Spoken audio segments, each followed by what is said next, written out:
Hello everyone, welcome to a breakdown on EU.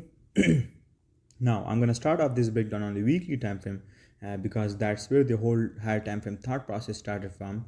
So let's go ahead and discuss what was the overall thought process and analysis on the weekly time frame. So in the last few breakdowns, I kept mentioning this range high right here is our drawn liquidity, right? Now you can see that we finally reached that drawn liquidity for the short term, but now we have to determine what is our short term drawn liquidity for the next week or two, but also what's our overall long term drawn liquidity which price will be drawn to. So we have to determine two things, our short term drawn liquidity and buys, and then the overall higher time frame buys and drawn liquidity. Now, in order to do that, we'll use concepts such as market profiles, key levels, and dealing ranges, and so on, right? And we're going to use them to measure where price currently is, where did it came from, and where it is potentially headed to, right? These are the three questions that we have to answer. Now, also remember that along with this higher time frame analysis, there is a whole monthly time frame thought process and analysis on its own too, with its own monthly CRT and key levels involved. But for the sake of not making this breakdown too overwhelming, I'm gonna skip that part for now and just discuss what we've got here on these weekly and daily time frame, right?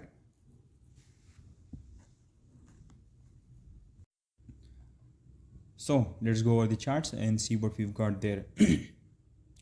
So on the weekly time frame, you can see that we are inside of this range right here. Now what happened is that we first of all took out this range low and we took it out with this big bulky candle, and with this particular candle we also tested a weekly order block in the form of this candle right here. Now the reason this particular candle is my key level and I considered it a proper valid key level is because this particular candle took out this range low. Now when this candle gets engulfed and price closes above it, this will become a valid key level for us, right? Because this particular candle took out this range low, which means it purged liquidity or took out liquidity, and now when this candle gets engulfed and price closes above it, this will be used for future reference and we will call it a key level.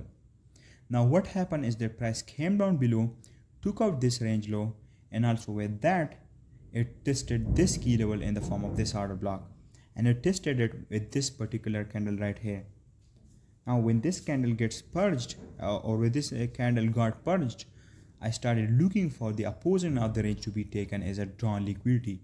And then what happened the next few weeks is that we started our journey higher towards the drawn liquidity, which is the opposing end of the CRT. Now when this range high or this CRT's high was taken, right, price then had this down close candle and formed the swing high. Now according to market profiles, price never moves in a straight line, right? It always moves in expansions and then retracements and then another expansion, right? Now what you can see right here is with this particular expansion swing, we took out this range low and this range high, and price formed this swing high, and after price formed this swing high, this whole range became a dealing range for us. This is how you identify a dealing range. When price takes out both sides of the range with an expansion swing, that particular expansion swing becomes a dealing range for us. Now we're going to divide this whole dealing range into two, right? And it's going to give us two regions, the premium and the discount region. Now remember what I told you in chapter 6 about dealing ranges. When we are in a bullish dealing range, we're going to expect price to retrace back to the discount region and wait for price to test a discount key level before it can move higher and expand higher again. Now the discount key level in this whole dealing range was a monthly rejection block, which was right around here. Now you can go over your charts and see it yourself on the monthly time frame, but you can do that yourself, right? So price came to the discount region and it tested a discount key level and also formed this CRT right here and had this retracement profile, and then after that price expanded high again. Now right here before price made this expansion swing, you can see that we've got this particular candle, and when this candle gets purged, you're gonna wait for the opposing end of the range to be taken as a drawn liquidity, right? And then eventually the opposing range high, and this is going to be the CRT for us, right? because this CRT was formed inside the discount region just above discount key level, and then price purged this CRT, tested a monthly rejection block, and then price went higher again to take out the opposing end of the CRT and eventually the range high. Now we've taken out this range high, right? And we are now in a unique position, right? We know that our overall drawn liquidity for the long term is this range high right here, which is yet to be taken. But before that, we have to measure or analyze what is price going to do on the lower time frame before it starts moving higher again to take out this range high. Now our job on the higher time frame is to expect and anticipate what price is going to do before it starts moving higher. Now we know that according to market profiles, price moves in expansions, retracements or ranges, and then expansions again, right? So right here we're going to expect a small retracement because we've taken out a range high, right? And what you can also see right here is that we formed this CRT right here, right? And then we purge this CRT, and now our drawn liquidity for this week is going to be the 50% of this CRT right here. So for the short term on the lower time frames and for the first few days of this week, the drawn liquidity is going to be the 50% of this CRT. And once this drawn liquidity reaches, then we're going to analyze the price action on the lower time frame and see if price shows bullish or bearish signs, and then we're going to decide whether we want to expect higher or lower prices, right?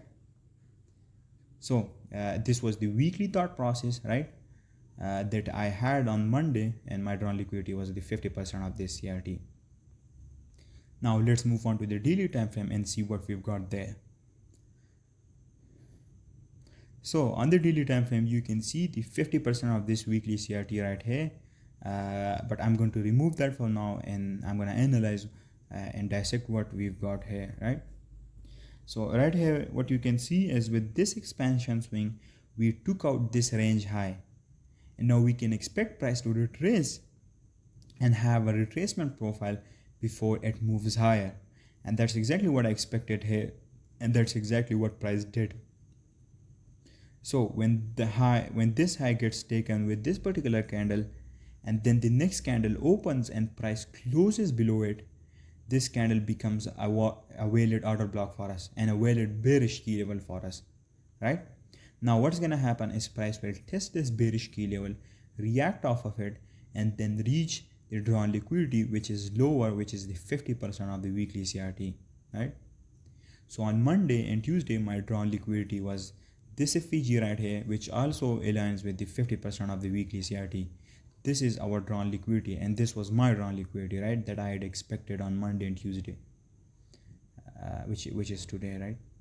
Now you can see right here is that on the weekly and the daily time frame, we determined our drawn liquidity for the first few days, and we also determined our buys, right? Now we're going to keep that drawn liquidity and buys in our mind, and we're going to refine that down further to the 4-hour time frame, and then we're going to find CRT there on the 4-hour time frame towards this higher time frame drawn liquidity and position ourselves in this particular direction, right? Now let's move on to the 4-hour time frame and see what we've got there. Now on the 4-hour, you can see that we've got this range low and this range high right here, right? We've also got this range low which aligns with the daily FVG, right? So you can see that these two lows are our high time frame drawn liquidity. Now our job is to position ourselves in a CRT on the 4-hour towards this drawn liquidity, right? Now after taking out this range high, we had this expansion lower, and we almost took out this low before we stopped and formed this swing low. Now for those of you that know about TSK or the sequence, you would know that this is exactly what happens before drawn liquidity is reached, and this is what we call KOD or case of death sequence, right? And what happens is that we have a counter move just before the drawn liquidity is reached, and then what happens is that price confuses the traders and does a turtle soup, forms this turtle soup, and then it again forms another expansion swing lower and reaches the drawn liquidity, right? And this is exactly what happened here. We stopped just before taking out the range low, and then we have this counter move in the opposite direction with this turtle soup, And also with that, we tested this FVG right here, this 4-hour FVG, which is our key level.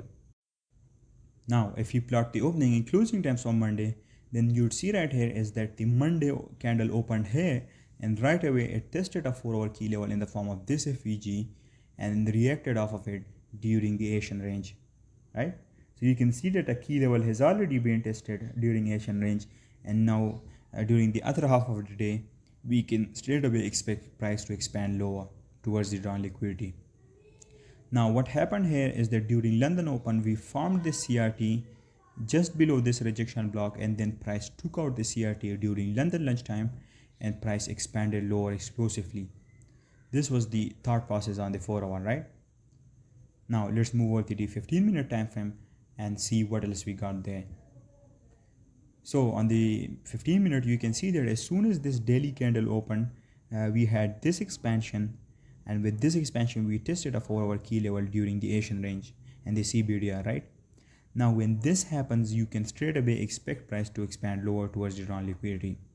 Now what happened during London is we formed this CRT, and then during London lunchtime, which is from 5 a.m. to 7 a.m. Eastern time, we purged the CRT high with this particular candle, and then price engulfed and closed below this candle and gave us a model 1 entry right here. After we formed this order block and price closed below it, we're gonna take our entry at the open of this order block, right? Stop loss is gonna be above the swing high or the order block's high, and the drawn liquidity or the target is going to be the CRT low and eventually these equal lows right here. This is the model 1 entry that I took based off of my overall higher time frame thought process.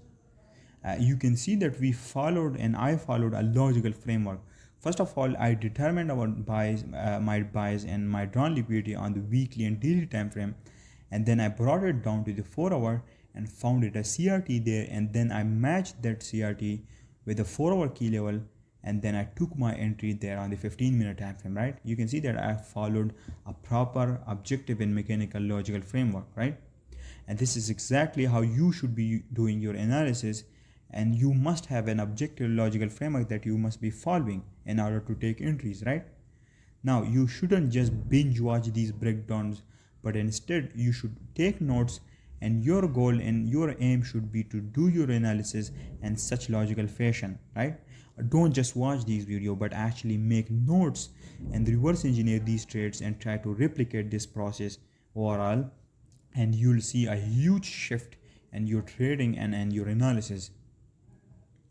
Now these chapters alone aren't enough to help you. That's why along with the chapters in CPI, I'm also making these trade breakdowns, right?